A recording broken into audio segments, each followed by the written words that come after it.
ఈరోజు టెర్రస్ గార్డెన్లో పాలకూర ఎంత చక్కగా కొంచెం వచ్చిందో చూడండి. ఇది లాస్టింగ్గాను చక్కగాను చలికాలం కదా చక్కగా వచ్చింది.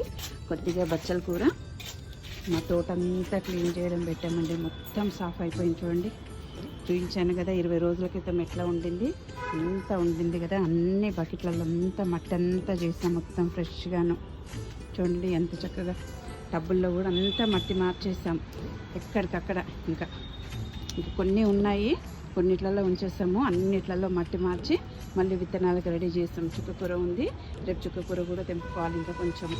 చూడండి ఇవన్నీ టబ్బులు కూడా మొత్తం అన్నీ అండి, ఎక్కడ చూసినా ఇంకా అనేసి అంతా అయిపోయింది కదా. అన్నీ క్లీన్ చేసి పెట్టుకున్నాము.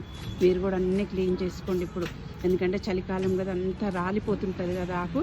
అప్పుడే మనం అన్ని చెట్లు ఏం చేసుకోవాలన్నా కానీ మట్టంతా క్లీన్ చేసుకొని ఆరబెట్టుకొని పెట్టుకుంటే చక్కగా ఉంటుంది. ఎండలు వస్తే చేయలేము కదా.